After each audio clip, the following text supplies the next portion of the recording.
sûr que vous connaissez un Pokémon dans votre entourage.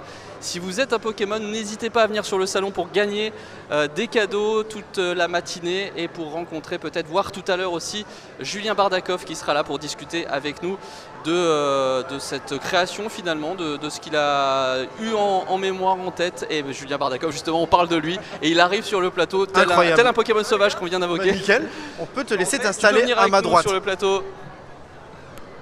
Et bah super. Voilà, merci, Julien Bardakov qui vient d'arriver sur le plateau. On cherche depuis tout à l'heure des Pokémon pour faire venir. Quel beau mec. Regarde, j'ai un retour de l'image. On vous a dit, on ne vous mentira pas aujourd'hui, c'est tout au naturel. Ah oui, on est total nature, regarde. Ah oui, non mais ici c'est voilà, naturel. Salut les gars. J'adore cette DA. Alors depuis tout à l'heure on essaye de trouver des Pokémon. Sécurité. Et il se trouve que on essaie de trouver des Pokémon et c'est Julien qui arrive, qui débarque comme ça sur le plateau. Légendaire, un Pokémon grisonnant, c'est voilà, un shiny c'est comme ça qu'il est présenté dans le Pokédex. L'argenté. J'adore. Comment vous allez les gars? Je suis content. Et bah ça va super, merci. Un immense fan de votre travail. Ah ben pareil. Pareillement. Peut-être même plus dans l'autre sens. Et vous allez être bien rincé. Un peu sur les voitures. Mais oui, c'est côté Ramolos. Oh, j'adore. C'est moche, c'est affreux. Oui, bah, je suis Si corporate. regarde, il a un Pokémon au-dessus, on sait pas encore lequel. Et c'est C'est quoi les peut-être à notes la de 10e génération. Oui, oui. De musique, c'est quoi? Ah oui, ça c'est des notes pour un petit garçon que j'adore. Ah d'accord. Voilà.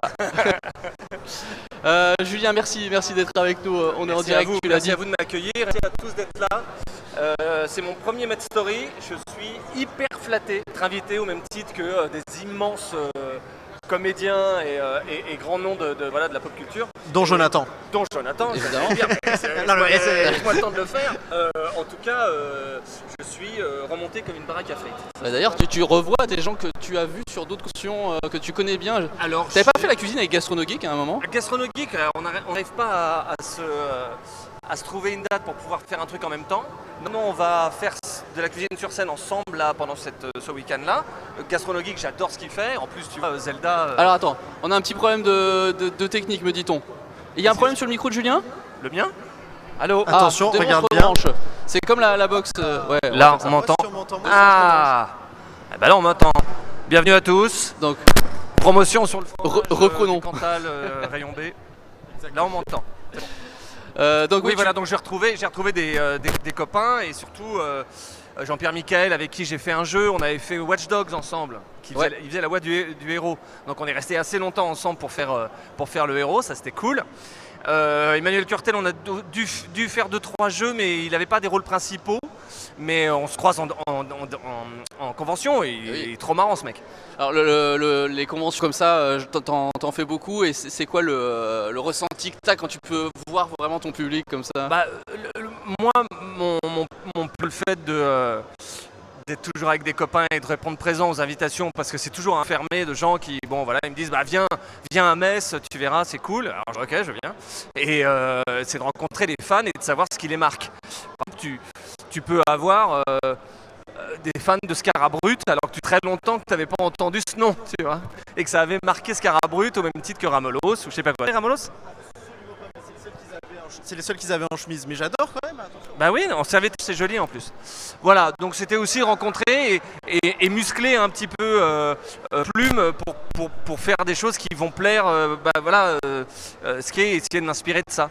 Moi j'étais complètement dans un circuit fermé de ma propre créativité, de me dire bah voilà, Evoli, les gens vont adorer, Goopix Fenard, en fait pendant 30 ans les gens ils n'ont pas compris ce que j'ai essayé de...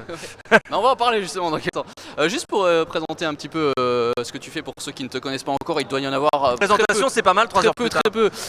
Donc tu fais un métier qu'on met en général d'ailleurs pas souvent à l'honneur, en tout cas on ne le mettait pas à l'honneur à l'époque. Tu es adaptateur, traducteur, comment on dit exactement?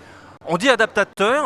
Bon alors je suis aussi scénariste parce que j'ai aussi bossé dans l'animé, dans la BD, dans le théâtre, dans les trucs comme ça où je fais de la création pure, mais on me connaît surtout pour faire de l'adaptation, c'est-à-dire du jeu vidéo, donc ça pouvait être Pokelda, Assassin's Creed ou des trucs comme ça. Je travaille aussi avec des comédiens de doublage, donc je les aide à jouer du mieux possible pour pouvoir coller à ce que va être l'image, parce qu'on travaille sans image, et aussi de l'adaptation pour des films et des séries, c'est-à-dire que quand les comédiens de doublage travaillent, ils ont une bande rythmo qui passe en dessous de l'image. Bah, faut que quelqu'un puisse écrire ça. Donc moi je regarde les épisodes en anglais, j'écris ce qu'ils vont dire, Et après, je vais en studio avec eux et je les aide à faire rentrer ça dans les labiales et dans l'intention et dans la scène. D'ailleurs, on est assez fiers en France de savoir qu'on a les comédiens de doublage sans doute les plus précis, les plus pointus qui existent en Europe, et aussi les adaptateurs qui savent adapter au mieux. Oui, c'est un métier à la fois de compromis parce que tu peux pas faire rentrer. Tu vois, nous on est 20% plus long que l'anglais, donc tu peux pas avoir tout ce que disent les gens en anglais. Donc il faut trouver des résumés ou pas forcément des compromis parce que c'est un peu réducteur, mais trouver la meilleure formulation pour que ça rentre et que ça rentre dans le jeu.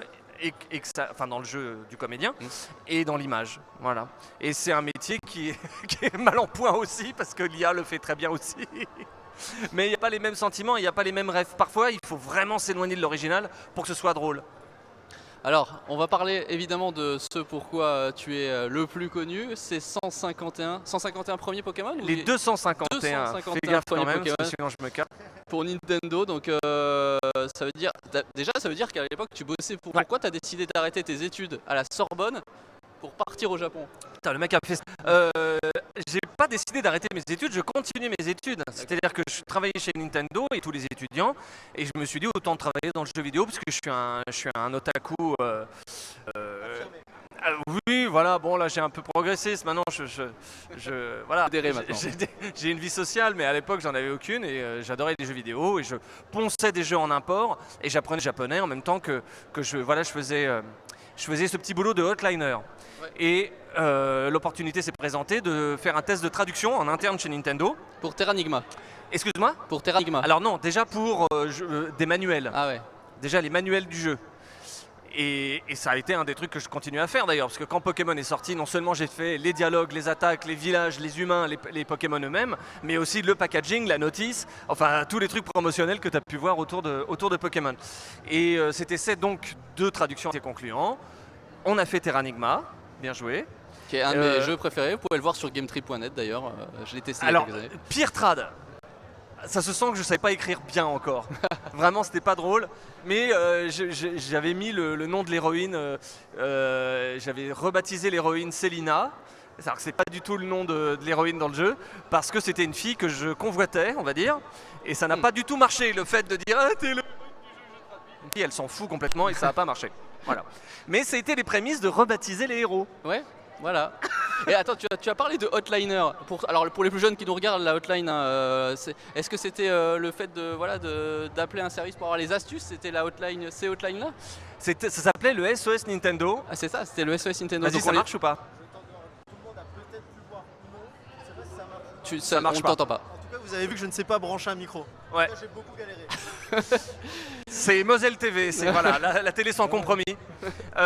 Non ouais, c'était SOS Nintendo, donc on appelait pour avoir les astuces à l'époque. T'appelais pour avoir des astuces, des codes, parce que t'avais des jeux qui ne fonctionnaient pas avec sauvegarde. T'avais un code à rentrer pour aller au niveau X, tu vois.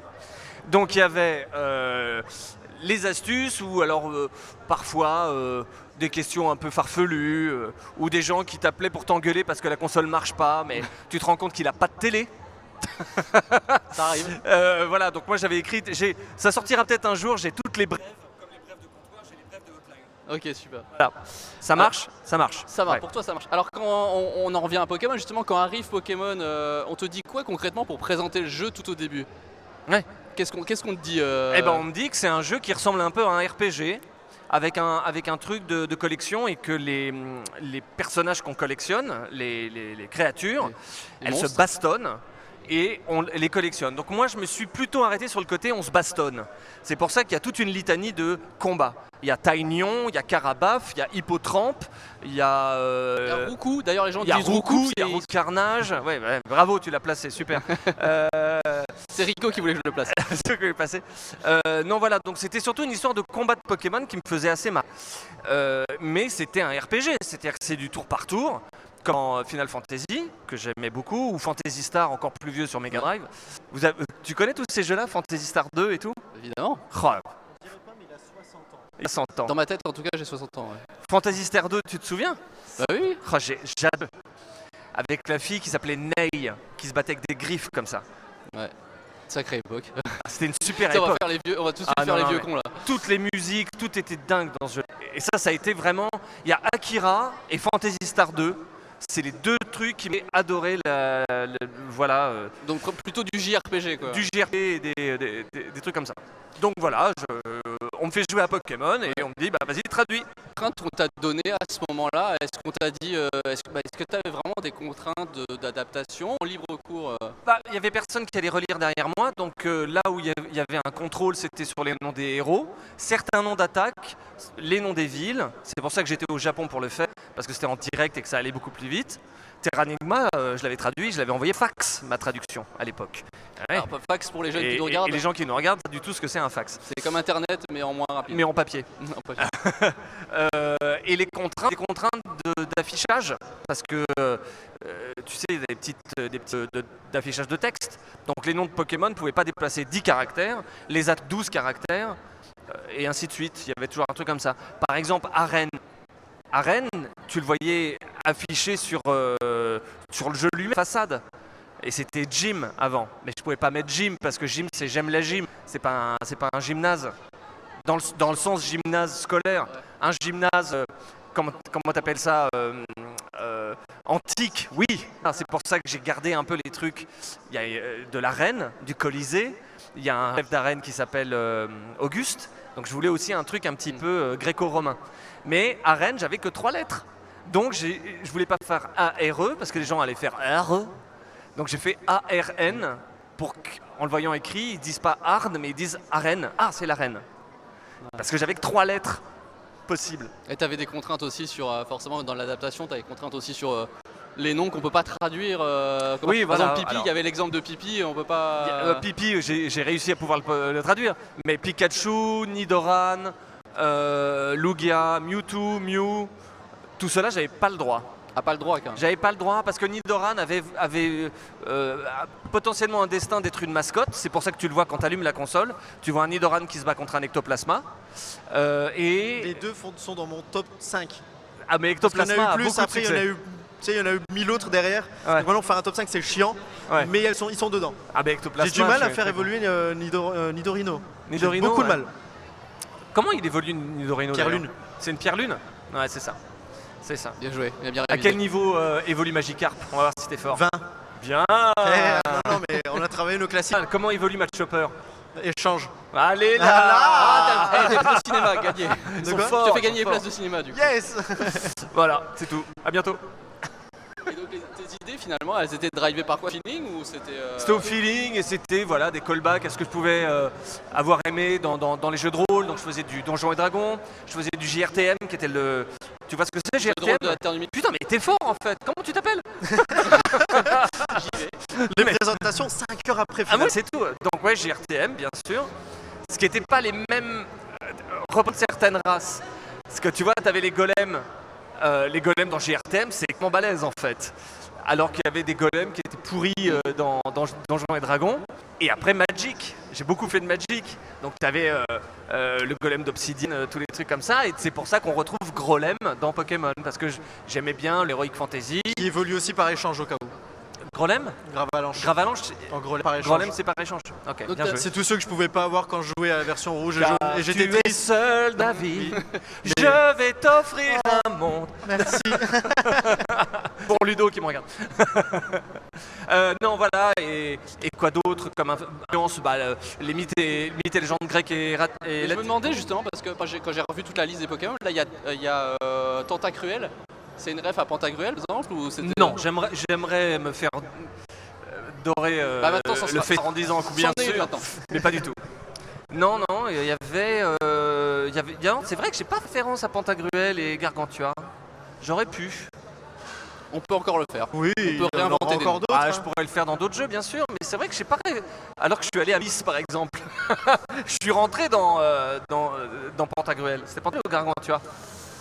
Tu sais, il est mort. Tu sais, on l'a détruit. C'était le premier parc à thème français. C'était Mirapolis avec. Il y avait un géant et je crois que c'était Gargantua. Tu pouvais rentrer à l'intérieur, très étrange. Oui, vous gardez pas juste cette phrase. Hein. Parce qu'on peut aujourd'hui découper des séquences et tout. Vous C'est vrai, essayez d'aller oui. un peu plus Ouais. loin cette fois-ci. Voilà, On va faire un peu plus loin. Mais ça pouvait être des monstres bibliques, comme le Léviathan, comme tu vois, ce genre de truc. La question que tout le monde se pose, Rico. La question que on Vas-y, parle dis-le. souvent des Pokémon que tout le monde aime. Il y a Ouais. des Pokémon, tu sens que au design, au nom, ça va être un peu mignon, ça va être un truc à marcher, Ectoplasma par exemple. Ouais. Est-ce que quand tu as fait les noms, tu t'es dit, ok, celui-là il va pas être dans toutes les équipes, c'est sûr. Non, je te jure que moi, j'avais pas cette vista. Aucune. Ça me faisait marrer. Il y a des moments où il fallait absolument que ça passe parce qu'on n'avait pas 2000 ans pour que ce soit validé par les Japonais. Parce qu'une fois que c'est validé, il faut ensuite que ce soit déposé légalement. Donc c'est encore un autre parcours du combattant. Il y en avait où je voulais que ce soit marrant pour les potes qui allaient jouer. Ok. Voilà. Non, parce qu'aujourd'hui, quand on regarde ceux qui ont joué à Pokémon, qui l'ont poncé par exemple pour reprendre cette licence-là, autour de Rattata, il y a tout un mythe. Le Rattata qui peut aller jusqu'à la fin avec des objets, il reste un PV, il peut Ah, non, taper non, tout le monde. non, Tu vois, genre c'est quand même le Pokémon où Rattata, tu l'as rarement dans une équipe à la fin, quoi. Ouais, mais c'est le premier que tu captures. C'est un des premiers que tu C'est un captures. premier que tu effectivement. captures avec un Roucoule. T'essayes de passer les premières arènes avec ça. Non, mais c'est une bonne question, mais franchement, j'avais pas du tout cette vision-là. Moi, on m'avait dit de prendre Carapuce pour aller plus vite pour terminer le jeu avant de le traduire. Donc j'aimais bien ce starter-là. Et j'ai toujours ma cartouche que je ferai gagner peut-être pour une œuvre de charité. J'ai mon Tortank niveau 99. Donc j'ai prêté beaucoup d'importance au starter pour les traduire. Mais après, je me disais pas, tiens, celui-là, il va être partout. Canartichaud, c'est un peu ça. Canartichaud, je me suis dit, quitte à troller avec le dernier à faire valider par les Japonais et trouver un truc qui n'a pas de sens parce que c'est drôle qu'il y ait une erreur, je me suis dit, tiens, ça serait bien que ça devienne le chouchou comme Magikarp. Voilà. Eh ben, pour l'info, dans l'une des dernières générations, Canartichaud dans une autre région a une évolution. Il est dans mon top 3. Ah ouais, Palartichaud, j'adore. Palartichaut. Je suis fan absolu. Ah, c'est génial, Palartichaut. Parce qu'en plus, c'est pas un artichaut et il ressemble à un paladin. C'est génial. C'est drôle, c'est un poireau. Voilà, je voulais Ça fait intervenir 10 minutes dans la- qu'il veut la placer, qu'il va... Attends, j'en ai Vous une, me j'en ai snobez une. depuis tout à l'heure, je voulais dire un truc. Tiens, d'ailleurs, en parlant des questions qu'on te pose tout le temps en interview, est-ce qu'il y a une question que tu n'as jamais posée en interview mais que tu aurais bien voulu l'avoir pour y répondre Parce que sinon, moi j'en ai une. Quelle autre traduction je suis fier dernièrement J'aurais dit Lapin Crétin versus Mario versus Lapin Crétin Sparks of Hope. J'ai mis plein de blagues un peu polissonnes, d'aucuns diraient. Double lecture. Voilà, donc à vous de déchiffrer le nom des armes, le nom des Sparks. Et ça, vous retrouvez en fait les noms de Pokémon. Et ils sont venus me chercher chez Ubisoft pour faire tout ce truc-là en français pour que ça ressemble un peu à Pokémon. Et j'en suis très fier de cette traduction. Et je suis très fier des voix que j'ai pu diriger, des comédiens formidables. J'ai engagé justement Nessim Guetta qui fait la voix de Miaous, je voulais qu'il soit dedans. Sébastien Minéo qui est un acteur formidable pour faire Rayman, qui remplace Emmanuel Garigeau et qui fait le Rayman dans le DLC et qui fait un Rayman génial. Il y a un combat avec le fantôme, il s'appelle, c'est un lapin crétin chanteur d'opéra et je suis allé prendre un vrai chanteur d'opéra pour faire son truc, qui voulait pas faire de fausses notes parce qu'il a dit que c'était pas bon pour son image, mais il y a des moments, tu sais, tu le tapes le chanteur d'opéra, donc il doit faire des comme ça, il voulait pas le faire, donc je l'ai complètement arnaqué en disant bon, fais ta note, donc il fait son formidable, et après on a fait des fichiers où c'était du et je suis venu les coller pour qu'il On fasse était une fausse obligé note. de saboter la voix parce que le mec ne voulait pas saboter Il son voulait travail. pas saboter son travail, Ouais. mais Qu'on comprend, j'ai réussi à attention. le Alors que faire nous, à l'envers. l'inverse, Non, mais j'ai même on écrit aime la bien faire tout chanson. l'inverse. J'ai même écrit la chanson qui chante dans la chanson d'opéra, tu vois. J'ai dû écrire en alexandrin et tout ça. je suis fan. Voilà, ça c'est une question que j'aimerais bien qu'on me pose une fois de temps en temps. Eh ben, Eh ben, voilà, on va on te la te la poser et tu vas refaire la même réponse. Non. Sinon, nous on avait la question quel est ton Pokémon préféré, mais je pense que personne te l'a jamais Ouais, posé. ça change souvent, mais comme je joue à Smash Bros et vous allez pouvoir m'affronter sur Smash Bros tout à l'heure, Ouais. tu vois la promo du mec, le mec est un peu pro. Rondoudou c'est quand même dans le top, mais Psycho Quack juste par la simplicité du trait. Ah oui, alors ça oui. Si vous voulez de la simplicité, Psycho Quack, c'est pas trop mal. Et tous ceux qui font des migraines comme moi aiment Psycho Quack. On t'entend plus. Régie. Régie 1, 2, 3. Est-ce que tu veux que je tente une roulade jusqu'à toi avec mon micro pour que tu puisses parler? Je Vas-y. peux poser une question moi-même. Putain, j'en ai préparé qu'une. Ah De voilà, quoi c'est qu'on moi. va C'était ma parler faute. D'où vient le vent? Ah bah et alors, tiens, Bon, je te c'est pose bon, la question. j'ai retrouvé mon micro. Ah, La En plus- conscience est-elle une âme? En plus, Pierre m'avait dit n'appuie pas sur ce bouton-là. Voilà. Regardez bien ce qu'il a fait. Exactement ce qu'il fallait pas faire. Qu'est-ce que je voulais te dire? Oui, il y a les jeux vidéo, la communauté, voilà, toute cette communauté-là à l'époque où tu as commencé, c'était c'était une communauté de niche. Tout à l'heure, tu as même parlé des jeux de rôle, tout ça. On regardait les gens qui faisaient des jeux de rôle à l'époque d'un mauvais œil presque. C'était des satanistes. Un peu, ouais, carrément. Et comment tu as vu justement cette évolution? Le fait, à l'époque là, tu pouvais pas t'imaginer qu'un jour on t'inviterait sur des conventions juste pour parler des Pokémon Ça me surprend. Je suis le premier surpris, surtout que pendant 30 ans, je cherchais pas à montrer ma ganache et c'est Farod qui est venu me chercher des lampes de l'oubli. Et un métier de l'ombre, moi ça me va parfaitement. Alors comme tu dis, c'était un truc de niche, mais on était quand même très nombreux. Parce que quand tu allais à l'œuf cube ou au jeu des cartes pour faire un échange de cartes Magic ou de petites figurines en plomb Warhammer ou que sais-je, il y avait quand même vachement de monde. Donc tu te trouvais des potes. Et tout est. D'ailleurs, ma première année de fac, elle a été complètement foutue en l'air parce que je ne faisais que du jeu de rôle et voilà. C'était. Ouais, enfin, c'est assez juste ce que tu dis. Et ça rejoint le fait que je voulais mettre des clins d'œil à des copains de cette communauté-là dans le jeu que j'étais en train de traduire. Bon, mais là aujourd'hui, Pokémon, ma traduction, elle est connue parce que le jeu est dingue. Faut arrêter de ramener la couverture à moi, je veux dire, le jeu est super bien, j'ai fait des traductions beaucoup mieux et tout le monde s'en fout parce que le jeu était naze. Et voilà. Et Pokémon même c'est même plus que ça maintenant parce que on le sait avec la communauté, tu as aussi tout le côté business, tout le côté spéculation. Alors ça je suis pas trop pour ce truc là. D'ailleurs ça m'a attiré les foudres de pas mal de gens dont c'est le métier parce que moi le côté tiens j'ai cette carte là elle vaut tant et que plus personne joue au jeu, moi ça me gonfle. Tu sais que quand on avait des cartes rares sur Magic, on jouait avec. Ouais. Ok, elles valent du pognon, mais t'as un edge de dingue pour gagner. Je m'en fous de la revendre sur eBay, tu vois. Donc les gens qui font leur business avec les trucs comme ça, je crache pas sur le TCG et je comprends les gens qui... Mais il y a tellement de violence autour. Il y a des mecs qui se font braquer, quoi. Tu te fais braquer ta boutique. Ou des gens se font passer pour des postiers pour aller te saucissonner et te piquer tes trucs chez toi. Donc allez-y doucement quand même avec le pognon et les cartes, quoi. D'ailleurs tu l'as déjà fait toi, t'as déjà braqué des... J'ai une fois voulu un rondoudou justement de base vraiment qui brillait pas et tout, j'étais fan et j'ai pas réussi à l'avoir. Bon. Ouais. J'essaye dans les boosters mais il y a des SMIC qui sont partis là-dedans. Ah bah moi j'ai jeté je pense une maison. J'avais des prototypes d'un drac au feu qui n'avait pas encore de texte, où il y avait le texte n'était pas au bon endroit, c'était pas la bonne illustration. C'était des tests pour montrer où ma traduction allait être sur une carte. Et ils m'ont donné ça en réunion et j'ai fait « Ah ouais, c'est cool !» Et moi derrière... Petit point de regret aujourd'hui. Ouais, c'est-à-dire que je me vois à travers une bibliothèque en train de faire « Non Non !» Le rêve Interstellar pour ceux qui... Alors, juste pour revenir un petit peu sur la localisation, l'adaptation, c'est un métier qui n'était pas très connu, qui est peut-être aussi pas trop connu encore aujourd'hui. Est-ce que ça a un petit peu changé le Non, travail? c'est toujours pas connu du tout. On s'attend pas à ce qu'il y ait des humains derrière. Tu sais, dans le théâtre ou dans certains films classiques, tu avais un mec qui était assez connu qui s'appelle Eric Kahn, qui m'a beaucoup inspiré parce qu'il adaptait des choses qui étaient très dures à adapter. Ça pouvait être les Monty Python, mais il faisait aussi des trucs un peu plus pointus comme Brasil. Il a fait des pièces de théâtre formidables. Enfin, Eric Kahn, c'est un auteur qui est un super adaptateur. Et un plus loin dans le futur, disons, il y a toutes les adaptations en version française des trucs. Y a-t-il un pilote dans l'avion? Y a-t-il un flic pour machin? Tous les as. C'est un mec qui s'appelait Sylvain Dahan, qui n'est plus de ce monde, que j'ai connu aussi, qui a fait des monuments de l'adaptation, c'est-à-dire Les Affranchis, Casino, Retour vers le futur, tu vois, Nom de Zeus, faut le trouver quand même. Great Scott, qui a aussi une expression un peu surannée, mais il a créé un truc qui n'existe pas, Nom de Zeus, ou alors et Predator, il a fait aussi, où il enlève son masque et il dit « Toi, t'as pas une tête de porte-bonheur ». Alors qu'en anglais, il fait « You're one ugly motherfucker ». Lui, t'as pas une tête de porte-bonheur. C'est génial de trouver ça. Et moi, c'est des mecs qui m'ont inspiré et on ne sait pas qui c'est.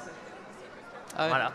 Et le mec s'appelle Sylvain Dahan et c'est un génie de l'adaptation. C'était un génie de l'adaptation. Et qui est resté dans l'ombre, comme tu disais. Il est resté dans l'ombre, mais bon, voilà. On termine par le petit questionnaire qu'on va faire à chaque invité. Tu peux répondre du tac au tac, c'est vraiment à l'instinct. D'accord. Quel jeu tu pourrais refaire 10 fois sans te lasser? Smash Bros. D'ailleurs, tout à l'heure, le fameux story de Smash Bros. Tu pourras jouer. Smash Bros, j'en suis à plus de 1000 heures. Mais un RPG ou un truc comme ça sans me lasser? Final 6. Final 6. Ouais. Alors 6 ou 7, c'est quoi le meilleur? 6. Ah, il y a vraiment, là je vais faire un clash entre le 6 et le 7. Final 6. Un objet geek que tu rêverais d'avoir chez toi. Un cellulo de Akira. Et on te le fait Le gagner. cellulo de Tetsuo qui soulève le tank. Et bien justement, regarde, Non, regarde. c'est faux. Ah ben moi je déménage en Moselle tout de suite. Le cosplay le plus impressionnant que tu as déjà vu en convention. Un mec qui était le vendeur ambulant de Breath of the Wild. Avec l'énorme sac à dos et le truc comme ça, machin. D'accord. Comment tu nous trouves physiquement? Ouais, pas mal, ouais. Ok, voilà. Oh le ouais pas mal, écoute-moi bien, c'est comme le... Le Non pas mais il est gentil, c'est sur la même base. Non, tout va bien. Non, Alors que le premier truc qu'il a fait c'est critiquer ta tenue, parce que tu n'avais pas une chemise rose. Mais non, tout le monde est formidable. Formidable. Et on est très content d'être là. Merci Oui. à tous. Merci en vraiment. tout cas d'être sur le plateau. Alors c'est quoi ton actualité actuellement? T'es toujours chez Ubisoft? Alors moi j'ai toujours été freelance, donc Ubisoft peut-être, mais j'ai pas le droit de dire. Ah. Il y a des jeux qui vont arriver, mais il y a d'autres jeux pour d'autres éditeurs, il y a de la BD, il y a... Qu'est-ce qu'il y a d'autre comme projet? Alors le mieux c'est venir sur mon Instagram parce que là, la semaine prochaine je pars au Japon et j'ai tout un périple où je vais faire gagner ce téléphone d'ailleurs parce que je suis sponsorisé par Nothing et LD et je fais gagner ce téléphone pro au terme de mon voyage au Japon. Je suis envoyé au Japon Japan Experience qui en plus m'accompagne pour faire des contenus sur place. On va rencontrer Tev, on rencontre Davy Mourier, on va faire plein de trucs. Donc c'est ça mon actualité immédiate, c'est la semaine prochaine, c'est le Japon. D'ailleurs Et faudra que tu après- m'envoies le mail parce que je viens de cadrer, je me rappelle, c'est vrai qu'on part semaine pro. Faut que je vienne te cadrer, faudra que tu m'envoies les modalités quand même. D'accord? Oui, si tu veux, oui. Yes. Et qu'est-ce qu'il y a d'autre? Et j'organise aussi une série de soirées à Paris qui s'appelle la Insert Coin, où il y a, t'achètes des cocktails, t'as des pièces de moyenne et t'as des gâchapones et t'as des cartes Pokémon dorées. Et soit t'as des rares, soit tu gagnes une bouteille de saké. J'adore. Bah, nous, sur le plateau, là, on fait gagner des places de cinéma pour Kinépolis si vous êtes en Pokémon. Si vous nous ramenez un Pokémon vivant ou mort, vous faites comme vous voulez. Si vous avez un Pokémon sur vous, si vous ramenez un Pokémon, vous pouvez gagner des places de cinéma. Donc n'hésitez pas à venir. Et puis merci beaucoup, Julien. Merci à vous et je file en dédicace. Et merci encore Story de m'inviter. Merci beaucoup. Salut. Salut. Julien.